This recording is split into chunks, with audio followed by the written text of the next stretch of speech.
So, I mean, I was into Frank's electronic side more than his goofy songs, you know. Now, what year are you talking about now? Commercials or with Zappa? What the area of what you're talking about when you were I with was talking 60s. back in the '60s? Is that when 60s, you? I had a commercial TV commercial company doing animation. You know, I did actually Sugar Bear for 16 years. You know, Elton John sings about Sugar Bear. Right. Yeah, Sugar Bear was one of my characters. Sold Sugar Crisp cereal. And I did Bullwinkle and Flintstones and Trix Rabbit and Honeycomb Kid. So my company, we had all the cereal commercials pinned down. We were the best cereal commercial animation company. And You, that's when I hired Frank to do the Luden's Cough Drop commercial. and that about what year did that come out? That was also 67. Well, '67. I hired Frank, you know, to score the Luden's Cough Drop commercial. Now he wasn't. Where did you become aware of Frank in '67? He was playing at the Garrick Theater. He had a Oh, 6-month gig at the Garrick right. in New York. He was living Yeah. down on 12th Street in the Village. And so uh, my daughter was into Zappa, and she said, "Oh, you got to hear this guy. He's really a freak." And I said, "Yeah." And she says, "Yeah, and he's playing down in the Village." So I went down to see him, and you know, I talked to him about, you know, does he ever think of scoring TV commercials? Because I used to hire all the you know, musicians to do all this crazy stuff, including Gershon Kingsley. So he said, "Why not?" And I said, "Well, I have a commercial to do for Luden's Cough Drop, where I'm going to have this little abstract shape dance around on the screen. How would you like to score it?" He said, "Well, give me $2,000 and a studio for 8 hours." I never had heard anybody say something like that, you know? He said, I said, "Well, you know, imagine he would do $2,000. You couldn't get him at any stage that you knew him at $2,000." I said, "That's fine. That's cheap for us." And he went into his studio and he had one guy doing coughs, but he had just different instruments that he would play and news. And you saw the Luden's Cough Drop commercial, didn't you? Definitely. Yeah, so that's how we got together. And I had my 16 millimeter Beaulieu, and I said, "I'd like to come down and do some experimental films shooting you on the stage." And at the time, I had this guy, my cameraman Tom Mangraviti, and my partner Ray Favada, and we all went down and we shot that first night. And he loved the stuff and the way I was doing. And I was doing a lot of montage, what he used to call a montage a go-go. And I said, "Well, I'd like to keep filming you if you don't mind." He said, "Well, why not?" And that's where we just got together, and we got together doing a. He had to do a promo for, I think it was Hagstrom Guitars. Also, he was doing one for an underground merchandising in Chicago festival, and that's when we did that 3-minute opening with Frank that won the Cine Gold Eagle European Award.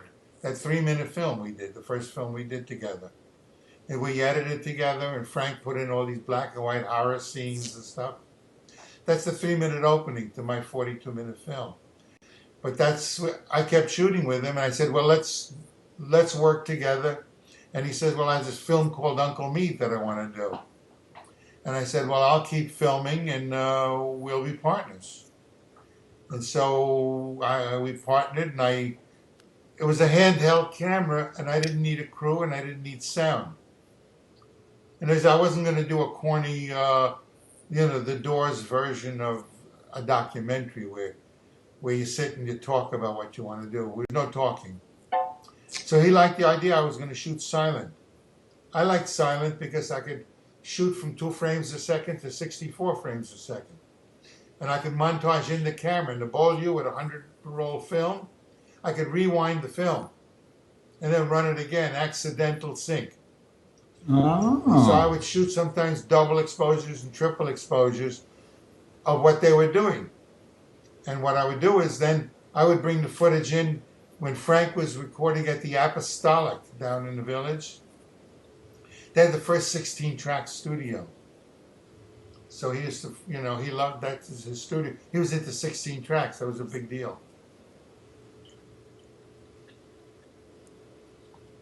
So we just kept filming together. He loved what I was doing. And I had the pleasure of having him as a subject matter and sound without a story. And he loved that idea. And without voice, he was able to score the film. So for a guy who doesn't like being tied down, with any script or any specific thing, because he's strictly improvisational. And I was improvisational. So the point is, I would bring my dailies into his recording studio the next day, and he'd look at the stuff, and then we'd just play music to it. And at one point, he played the Fillmore East. He actually put up an hour's worth of film and recorded live in front of the audience. That was his show. And he had a way of signaling the guys in the band. You could talk to Bunk and those guys. And he would use hand signals. And they would know how to change rhythms and sounds and tones and what to do. So as he watched the film, he'd be doing hand signals. And they would be watching his hand signal. An incredible experience. It was like a happening, It's like, that's what he liked to do. He never played he never played a hit song. You know that? Oh, yeah. If he did 2 shows a night, it had to be a totally improv. But at the Garrick, I wish we had recorded more of the Garrick, because at the Garrick, he had a college audience that had never heard anybody say fuck on the stage, He was so shocking to them that they would love it. And what he would do is he'd punish them, for being groupies. And he would hire, what happened? Oh, give me, hold it. My timer went off. That's okay. He'd hire boxes of vegetables and fruits and bottles of seltzer and stuff. And he'd say, everybody want to come into the show, get up on the stage. And he would trample on them and smash them with fruit and vegetables and squirt them. And they loved being abused by him.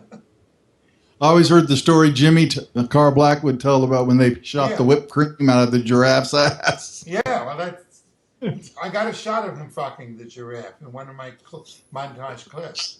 I saw that.